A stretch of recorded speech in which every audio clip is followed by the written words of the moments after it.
Hello student. तो आज हम बीसीसी की संकुलन दक्षता आपको निकालकर बताने वाले हैं।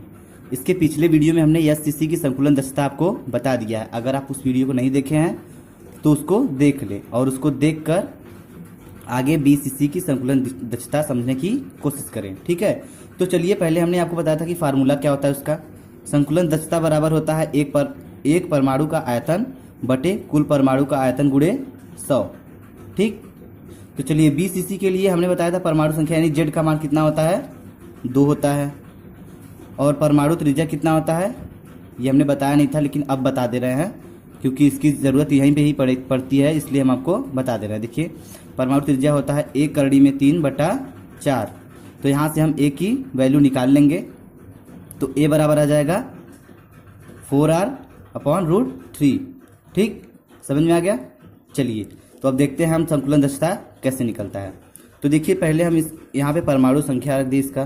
ठीक, और होता है इसमें देखिए परमाणु का जो गोला होता है, जो परमाणु होता है वो गोलाकार होता है।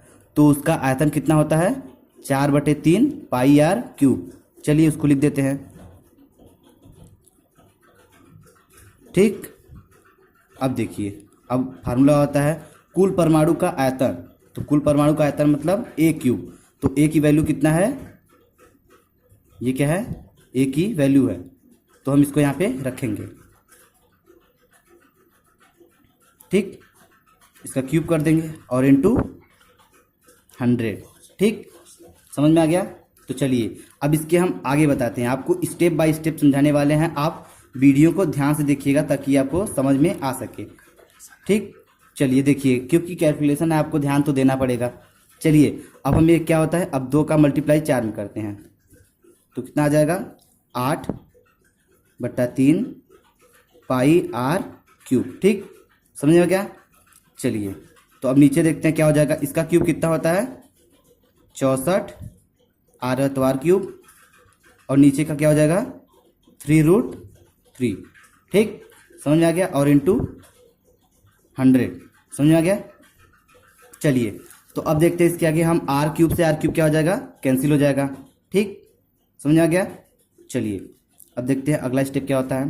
तो जो 8 है 8 लिख दिए।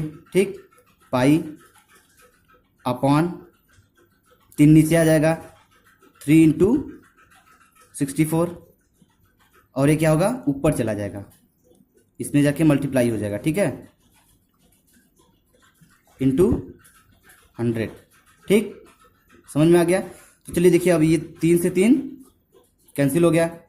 ठीक, 8 के 8 8 8 64, समझ में आ गया। तो ऊपर क्या बचा π/√3 × 100/8। ठीक, समझ में आ गया। चलिए तो अब देखते हैं इतना हो गया। ठीक, तो हमको अब पाई की वैल्यू रखनी होगी और करड़ी में 3 की वैल्यू। तो पाई की वैल्यू क्या होती है, जैसे मैथ के बच्चे तो जानते होंगे पाई की वैल्यू कितनी होती है 3.14। ठीक, ये पाई की वैल्यू होती है। और करड़ी में 3 का मान कितना होता है 1.732 होता है, लेकिन उसको नहीं लिखा जाता, अपने कैलकुलेशन के हिसाब से लिखा जाता है। ठीक है, इसमें आपको कोई कन्फ्यूज़न की बात नहीं है। तो हमको ज़रूरत सिर्फ इतना है यहाँ पे, इसलिए हमको 3 तक ही लिखना पड़ेगा। ठीक, अब ये वैल्यू हम यहाँ पे पुट करेंगे। ठीक, तो पाई का मान रखेंगे कितना हो गया 3.14। राइट, समझ में आ गया। चलिए इनटू करड़ी में 3 का मान कितना है 1.73। ठीक, इनटू 100/8। ठीक, समझ में आ गया। चलिए तो ये हो गया। अब ये जो 100 है इसका मल्टीप्लाई इसमें करेंगे तो इसमें से डेसिमल क्या हो जाएगा, गायब हो जाएगा। ठीक, चलिए देखते हैं 3.14 इंटू, अब इसका मल्टीप्लाई करें तो क्या हो जाएगा 173/8। इसका मल्टीप्लाई इसमें करेंगे तो जो भी आएगा आप उसमें भाग देंगे तो आपको टोटल वैल्यू मिल जाएगा। कितने मिलेगा देखिए इतना मिलेगा। ठीक है, तो देखिए ये संकुलन दक्षता जो होता है वो परसेंटेज में होता है। तो यहाँ जो 67 है, सॉरी एक मिनट, कैलकुलेशन थोड़ा गलत हो गया। चलिए यहाँ पे 9 हो जाएगा। ठीक है,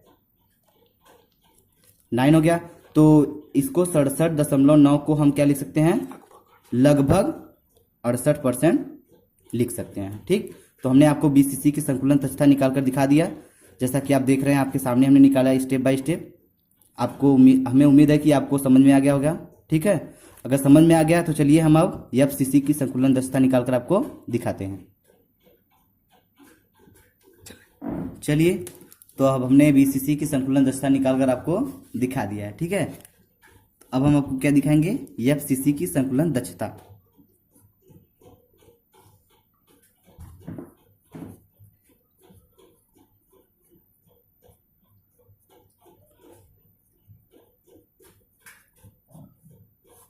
ठीक, चलिए अब हम आपको एफसीसी की संकुलन दक्षता निकालकर दिखाने वाले हैं। चलिए, तो देखते हैं। आपको हमने बताया था संकुलन दक्षता का सूत्र क्या होता है।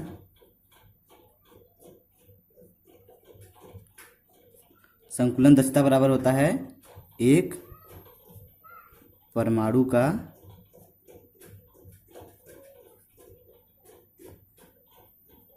आयतन बटे कुल परमाणु का आयतन।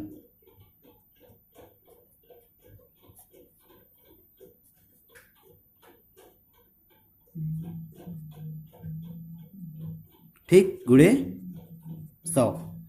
समझ में आ गया। तो ये होता है इसका सूत्र। अब चलिए, अब हम एफसीसी की निकाल रहे हैं। तो एफसीसी की परमाणु संख्या कितना होता है, जेड बराबर, जैसा कि हमने आपको पिछले वीडियो में निकाल कर बताया था। ठीक, तो जेड बराबर 4 होता है। ठीक, समझ में आ गया। और इसकी परमाणु त्रिज्या क्या होती है, आर बराबर a/2√2। ठीक, तो यहां से हमको ए की वैल्यू निकालनी होगी। ए बराबर कितना आएगा तब, चलिए तो यहां से हम ए की वैल्यू निकालते हैं, देखते हैं क्या आता है। तो ए बराबर आएगा 2√2 इंटू आर। ठीक, तो हो गई ये ए की वैल्यू। चलिए अब हम संकुलन दक्षता की बात करते हैं। तो इतना वैल्यू आपको हम बता दिए निकालने से पहले, ताकि आपको कोई प्रॉब्लम ना हो। ठीक, चलिए अब देखते हैं संकुलन दक्षता। तो इसकी परमाणु संख्या कितनी होती है, 4 होती है। तो पहले 4 लिखेंगे। ठीक, इंटू हो गया। उसके बाद होता है परमाणु की आयतन। तो क्या होता है, परमाणु का आयतन होता है, जैसा कि हमने बताया वो गोलाकार होता है। तो गोले का आयतन कितना होता है, 4/3 पाई आर क्यूब। चलिए तो उसको लिख लेते हैं। ठीक, और बटे कुल परमाणु का आयतन। तो कितना हो जाएगा, यहाँ ए क्यूब होता है। तो ए की वैल्यू कितनी है, यहाँ हमने आपको बताया है ए की वैल्यू ये है। तो इसको रख लेते हैं 2√2 इंटू आर, इसका होल क्यूब इंटू 100। ठीक, ये स्टेप समझ में आ गया। चलिए तो हम आपको स्टेप बाय स्टेप समझाने वाले हैं, आप अच्छे से समझिएगा। ठीक, समझ में आ गया। चलिए तो देखते हैं। अब इसका मल्टीप्लाई इसमें करेंगे तो कितना हो जाएगा, 4 चौका 16। ठीक, बट्टे 3 पाई आर क्यूब। ठीक, अब देखिए,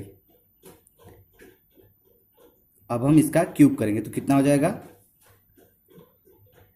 चलिए तो देखते हैं, हम इसका क्यूब करते हैं क्या आता है। ठीक है, तो इसका क्यूब करेंगे तो कितना आ जाएगा, 8। और 2√2 का मतलब रूट इसका करेंगे, √2 का तो कितना आएगा, इंटू आएगा 2√2। ठीक, और आर है तो आर क्यूब इंटू 100। ठीक है, समझ में आ गया। चलिए समझ में आ गया, तो अब आगे देखते हैं। ये आर क्यूब से आर क्यूब कट गया।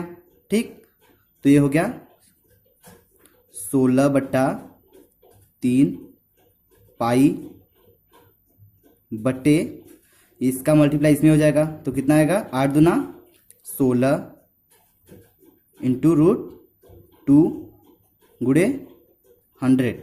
ठीक, समझ में आ गया आपको। चलिए अब समझ में आ गया तो अब और आगे बताते हैं। ठीक, समझ में आ गया। चलिए तो आगे देखते हैं। 16 पाई, ये जो 3 है वो नीचे ही आ जाएगा। 3 गुणे 16 कड़ी में 2 गुणे 100। ठीक, अब देखिए 16 से 16 कट गया। ठीक, ध्यान से देखिएगा, तो ऊपर क्या बचा, पाई इंटू 100 अपॉन 3 गुणे करड़ी में 2। ठीक, समझ में आ गया। तो अब हमने आपको बताया था, पाई का मान बताया था आपको कितना, 3.14। ठीक, ये तो आपको याद ही होगा। अगर आप मैथ के स्टूडेंट हैं तो हमें तो उम्मीद है कि आपको याद होगा। अगर नहीं याद होगा तो देख लीजिए। ठीक है, पाई का मान 3.14 होता है। ठीक, और करड़ी में 2 का मान भी यहाँ रखना होगा हमको। तो करड़ी में 2 का मान कितना होता है। ठीक, तो देखिए करड़ी में 2 का मान कितना होता है, 1.41। ठीक, तो ये जो वैल्यू है हम इसको यहाँ रखेंगे और इसको हल करके आपको दिखाने वाले हैं। ठीक है, आप वीडियो को पूरा देखिए ताकि आपको समझ में आए। ठीक, चलिए, तो अब हम देखिए पाई का मान कितना है। अभी हमने आपको बताया ऊपर देखिए पाई का मान है 3.14, तो हम यहाँ पे उसका मान रख लेते हैं। ठीक, हो गया, इंटू 100/3 हो गया, गुणे करड़ी में 2 का मान अभी हमने आपको बताया ऊपर लिखा हुआ है 1.41। ठीक, तो इसको रख लेंगे, हो गया। अब देखिए, अब इसको हम क्या करेंगे, इसका मल्टीप्लाई इसमें करेंगे तो कितना हो जाएगा, दशमलव यहाँ से हट जाएगा। ठीक, ये हो गया 314। ठीक, समझ में आ गया। अब देखिए नीचे हो गया 3 गुणे 141। अब इसका मल्टीप्लाई इसमें करेंगे तो देखिए क्या होता है, देखिए 314/3 एक कम 3 हो गया, 3 चौका 12 के 2 हाथ से लगे 1। ठीक, 3 एक कम 3, 3 एक 4। ठीक, दशमलव कितने अंक पे है, 1 2, तो हम 2 अंक पे लगा देंगे दशमलव। ठीक, इतना आ गया समझ में। चलिए, तो अब हम इसके आगे देखते हैं कैसे होगा। ठीक, देखिए अभी हमने आपको इतना हल करके बता दिया, अब आगे देखते हैं क्या होता है। तो हमको ये दशमलव हटाना है ताकि हम इसको आसानी से काट सकें। ठीक, तो इसको हम हटाने के लिए ऊपर नीचे क्या करेंगे, 100 से गुणा करेंगे, ऊपर भी करेंगे और नीचे भी करेंगे। ठीक, तो नीचे क्या हो जाएगा,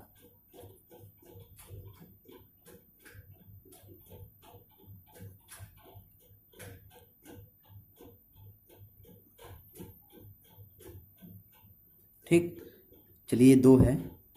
ठीक, हो गया, हट गया दशमलव। अब हम ऊपर क्या करेंगे, इसमें तो कुछ नहीं है तो इसको ऐसे ही लिख देंगे। ठीक, अब इसका भाग इसमें देंगे। ठीक, हो गया इतना। उसके बाद आप इसका भाग इसमें देंगे, कैलकुलेट करेंगे तो इसकी वैल्यू आएगी 74। तो हमने बताया था कि दक्षता परसेंटेज में होता है, प्रतिशत में, तो कितना आएगा इसका, 74%। ठीक, और हमें उम्मीद है कि आपको समझ में आ गया होगा। ठीक है, BCC और FCC के बारे में हमने आपको संकुलन दक्षता निकाल कर बता दिया। अगर आपको समझ में आया हो, अच्छा लगा हो तो लाइक करिएगा वीडियो को और चैनल को सब्सक्राइब कर लीजिए ताकि आपको समय समय पे हर वीडियो मिल सके। ठीक, चलिए, और कमेंट बॉक्स में आप कमेंट कर बताइए कि वीडियो कैसा लगा। ठीक है, धन्यवाद।